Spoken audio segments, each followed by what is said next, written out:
We're going to take up FR9 now. Thank you.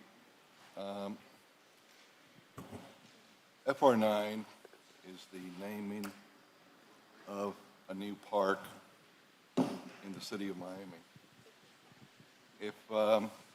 Thank you.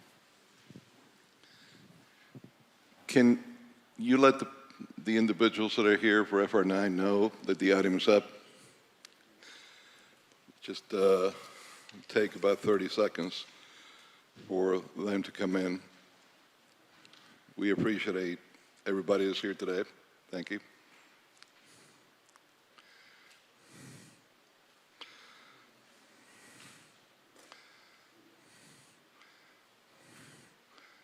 Okay. FR9 is the naming of a new park. In the Mel Reese area, we're going to be left with a full 58 acres. That for the first time, we will have actual, real park there that outside of the island of Virginia Key will be the biggest park in mainland city of Miami. And I wanted to propose to this body that we name that park Jorge Mas Canosa. Mr. Mas Canosa is someone that many of you know. I certainly have known him when he was alive. And we had, at times, many lively discussions. He is probably one of the most unique, if not the most, I would say, unique and talented Cuban American in modern times. When I met him, I was a very young man. Now I'm not that young. Some might even say I'm an old man. 67. You look at things differently when you're young from when you're old. And looking back at what he accomplished, it's amazing the things that he was able to do that up to that time, in our modern times, to the present, no other Cuban American has been able to accomplish or do. He was able to organize not just Cuban Americans, but a pro-Cuba lobby across both parties, bringing many friendly democratic nations on board to help, and brought a leadership to the Cuban American community across the world that was spread and is spread in every country of the world, just about, of leadership to have a set goal on how to liberate Cuba. That has been sorely missed. That kind of leadership, that kind of foresight, and motor trying to accomplish that. At the same time, he lived in Miami. He loved Miami.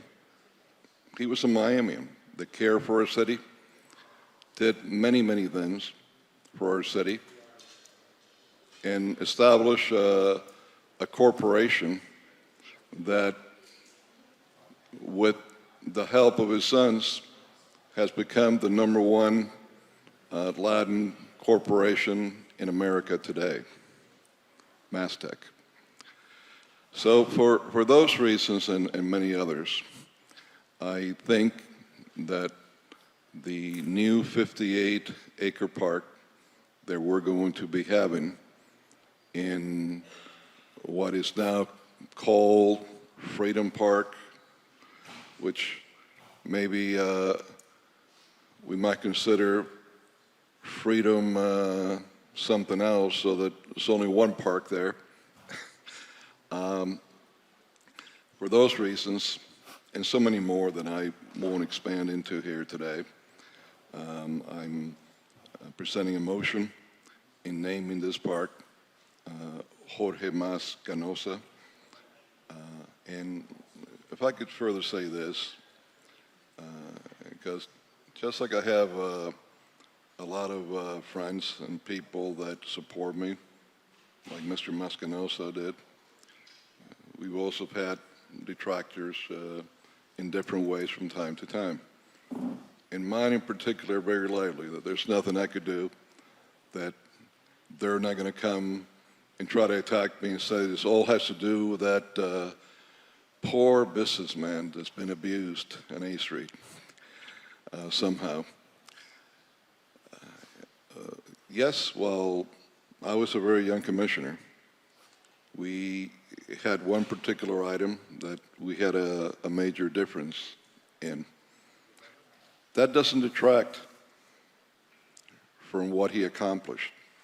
That doesn't detract for what he did. Sadly, God took him away at an early age where he couldn't finish a lot of what he started. But I think that to acknowledge the greatness, the goodness, the accomplishments of a man, an individual, a true leader, that someone might have had a difference with in their life at one point or not. It's what all of us should do in our lives. And I am very proud today to be able to present this motion before this body, before this city, because there's a saying in Spanish, no puedes tapar el sol con un dedo. In the case of Jorge Mascanosa, it goes beyond that, which the saying is, you can't block the sun with a finger. In his case, it's going to take a heck of a lot of fingers to even come close to blocking that sun because of his accomplishments. And Madam Chair, Excuse me, when we're all done speaking, if we could allow Mrs. Yes. Mascanosa here I was to going speak, to, I was going to do yeah, that. and anybody else that the family would like to come up and speak. I believe it was yesterday that was the anniversary of his death, so this Yes. is very appropriate today that we're doing it. You, We have to open the item up for public comment. I know, So you but may, I first need, I want to second it. I'm honored that it's in my district, Mrs. Mascanosa, George. I'm very honored. I think Commissioner Carollo was more than clear in what he represented to this community and to the Cuban-American community in particular. What he left, the legacy that he left with his sons, but what he did for our cause. And I just turned 58. He passed away, I believe, when he was 57. And he accomplished so much. I wish that I could have accomplished that much at 57 years of age. He accomplished so much for our cause, bringing people together, fighting the cause of liberty for our country, where what we consider our country. His lovely wife is here, your mother. And I also wanted to recognize her and have her come up at the appropriate time. I'm not going to say much. I think Commissioner Carollo covered everything. We all know who your father and your husband was, what he did for the Cuban-American cause, how he made the number one issue. He made it the number one issue in his life to make sure that that would happen, that liberty would come. He never saw that. Hopefully someday we'll see it. But he fought for it like no one else. He united democratic nations. He united people. He united Democrats and Republicans. He did something that we don't see anymore, all for one cause and one issue. And I also knew him. I didn't know him as well as I would have liked to have gotten to know him over the years. I was a lot younger than Commissioner Carollo. But I saw what he did, and I followed his career, and I followed his cause, because it was our cause. And I remember my grandfather every month would send a $5 check to the Cuban-American National Foundation. And it was something that, forget all the other bills, the first thing that he did was send those $5. That's how important, that's what he meant to so many Cubans that were longing to return to a free nation. Because every year they said, next year, next Christmas, we'll celebrate it in Cuba. During the 70s and 80s, and it continues to this day that people still think that way. And we have to keep that hope alive. And that hope that your father created and your husband created, he kept hope alive. And that memory is something that he more than deserves this park, and he deserves much more than that. But to be honored today, for me, it's a great, great, great honor that it's in my district, in the district that I represent. So that's all. Congratulations, and it's well-deserved and well-merited. Commissioner Reyes? Yes, I welcome Mr. Carollo's naming this park. And I want everybody to know that although I voted against the project for reasons that I believe that could benefit, it would have been a better deal for the city of Miami, never was because of it was part of the Canosa family. On the other hand, I supported everything that he did because Mr. Canosa, he took the fight for Cuban freedom beyond the city of Miami. He brought it to the world. He brought it to the world. He traveled to every single corner of the world and met with all officials, presidents, prime ministers, and brought the message that Cuba should be free. He spent his own money.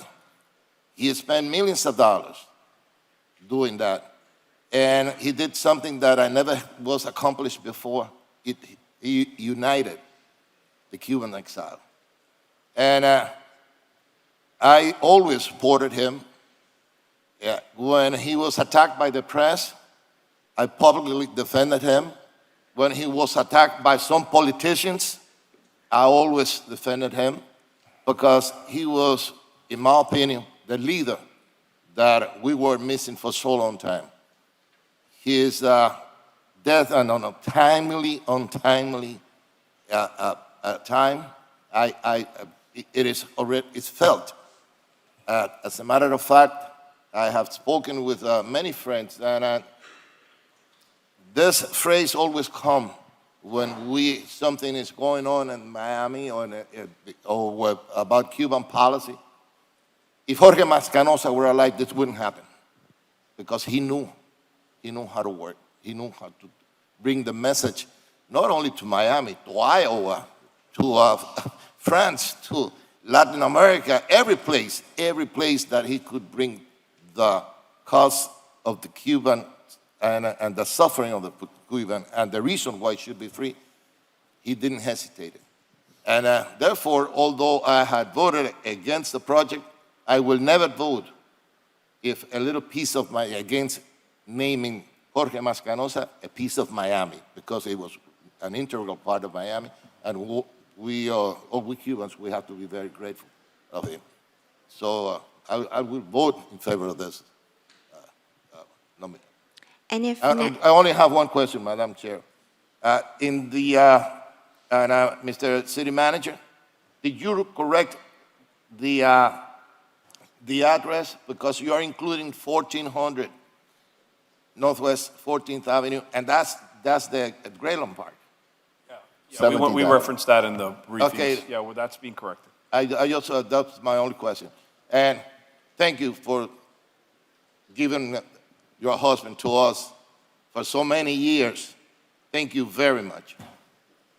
Madam Chair. Commissioner Russell? Thank you very much. The original concept was the name of Freedom Park, but Jorge Canosa is clearly synonymous with that and quite fitting, so you, of course, have my support. And I'd like to take this opportunity to thank the family, the Canosa family, because their intentions with this land and the promises that they have kept with regard to finding new green space throughout the city of Miami, everything is coming to fruition that was laid out 4 years ago. And that's why I was very proud to vote for this when it came through, not only to put it on the ballot, once the voters said yes, to then work with it on the lease. And this is just, to me, icing on the cake. I really look forward to this park coming to fruition and being open and clean and accessible to everyone in the city of Miami. Thank you. At this time, I'm going to open public comment. If you would like to say a few words.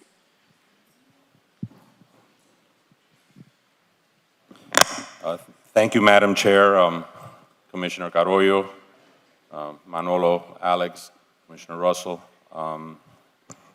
Today I stand before you and on behalf of my mother, on behalf of my brothers, my family, the members of the Cuban American National Foundation, and I'm going to try to speak on behalf of my father's core value, which was to fight for freedom.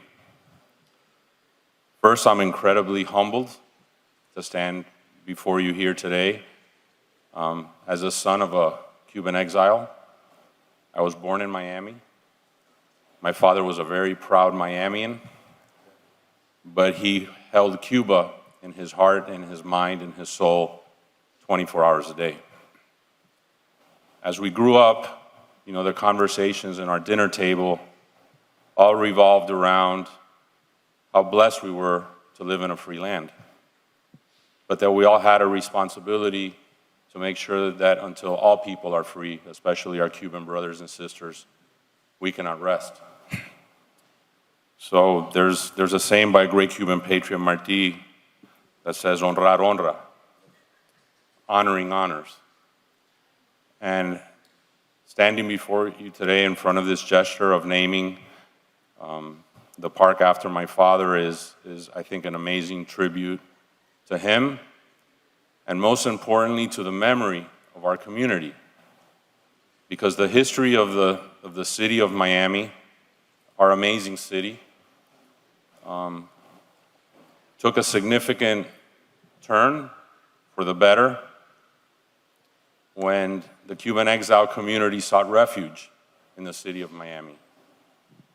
The Cuban American community, I think, has stood for amazing human values of freedom, of faith, of democracy, of building a city. Because I know when my mother came from Cuba, just to marry my father, she never saw her family again. And that is the story of the Cuban exile community. And my father started here in Miami with nothing. He was a milkman for Foremost Dairies. He worked odd jobs. I was born a year after they got married. And I get emotional because I feel that this is the history of all of us, the history of all of us who have the blessing of being the children of exiles. And, it's not unique to the Mascanosa family.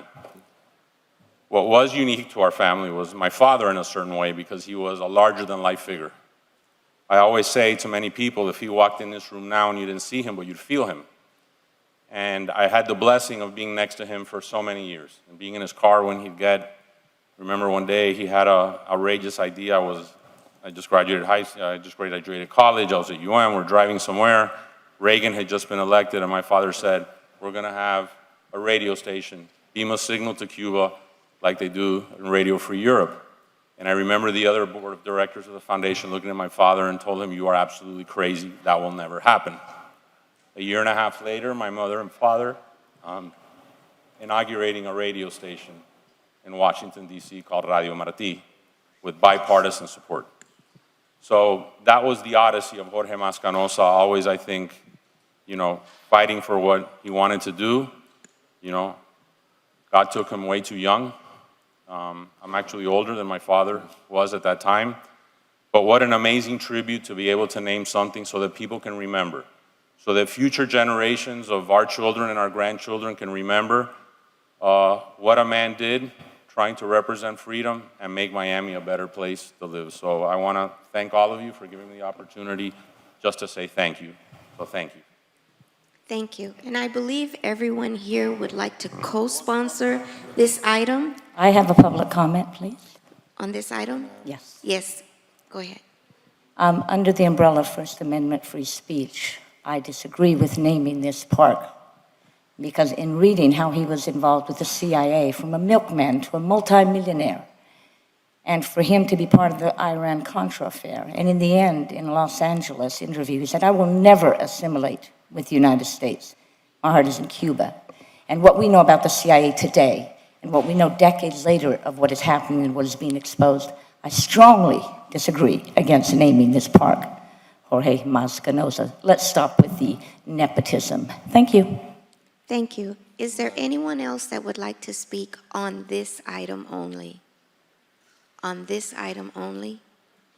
At this time, do, And now this is something that Jorge said that I'd like to add to it.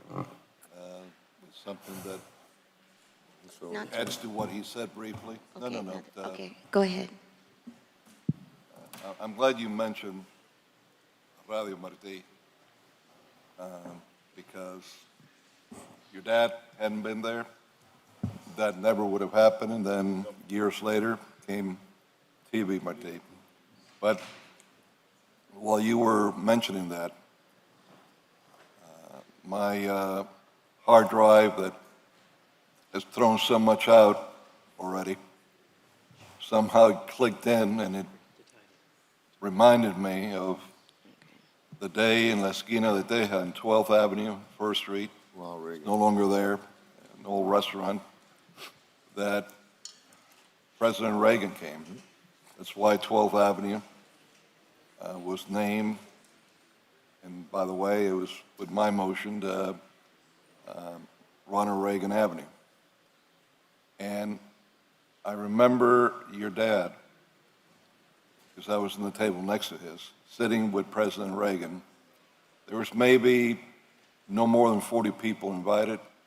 I was a young kid, about 25 or so, and extremely privileged and honored to have been one of the invitees there. And we, as Cuban Americans, were so excited on the coming announcement of Radio Martí. And I remember that with some of my aides, we had a radio about like this, and we dressed it up with a Cuban flag and put the words Radio Martí on it and so on. And we had it on our table, and your dad looked at it, and he smiled, and he says, "Joe, come over here." And the president was right next to him. And of course, the minute I came, the CIA, Secret Service. the Secret Service, and I'm sure the CIA somewhere, hadn't checked it. And they all came to stop me from it, but the president insisted he wanted to see it. And President Reagan was extremely happy that your dad was, like he should have been, extremely proud of that day. And the rest became history. So it's just something from the past and memories that when you mentioned that, it kind of clicked in and reminded me of that day. Madam Chair, I just want to add a couple of things that now that we are enumerating the accomplishment of Jorge Mas Canosa. If it hadn't been for Jorge, or for your dad and your husband, we wouldn't have had the late Torricelli. The Helms-Burton law wouldn't have been passed. And it was not only a Republican president that had signed and given all those, I will say, everything that was in favor of the freedom of Cuba. But your dad, your husband, was so convincing. They convinced Clinton to sign La Ley Torricelli. I was and the Helms-Burton law after the downing of the airplanes. I was honored to. I was invited, and I met your dad at the signature of the Helms-Burton. I was there sitting, and was signed at the White House, I remember. And he was very happy with it. He was very happy and very proud. And we were very proud that that law was accomplished and has really has been like a thorn on the side of the Cuban dictatorship. And he wouldn't have been able to obtain it without the ability of Jorge Mas Canosa to bring people together and convince them to do what he wanted. At this time, Madam City Attorney, would you please read the title into the record? Thank you, Madam Chair. I just wanted to clarify that between first and second reading, we'll make attachments to depict the approximately 58 acres. It'll be probably pursuant to the SAP or the sketches with regard to the park space. So we'll make those amendments, and I also have to say approximately at the addresses that I'm about to mention now. So those are the changes that we're doing. An ordinance of the Miami City Commission naming the parcel of land consisting of approximately 58 acres of land within the properties located approximately at 1400, 1500, 1515, 1550, 1600, 1800, and 1822 Northwest 37th Avenue, Miami, Florida, as Jorge Mas Canosa Park, amending Chapter 38, Article 1 of the Code of the City of Miami, Florida, as amended, titled Parks and Recreation in general, by creating Section 38-33, titled Naming of Jorge Mas Canosa Park. Further, directing the city manager to take any and all actions necessary to effectuate the naming of the park, containing a severability clause, and providing for an immediate effective date. All in favor? Aye. Motion carries unanimously. Chair.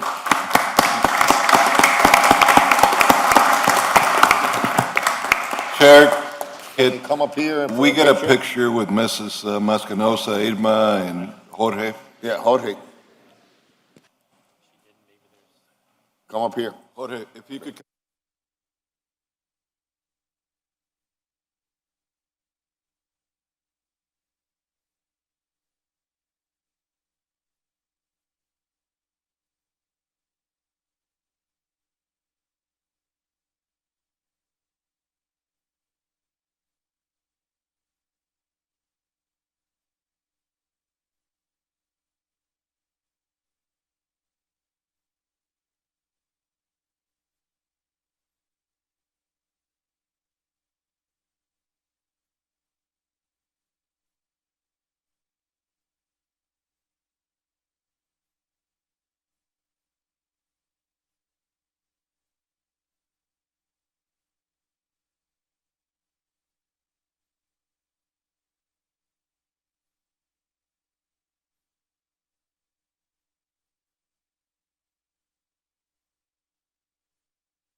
At this time, we will resume public comments. Good morning.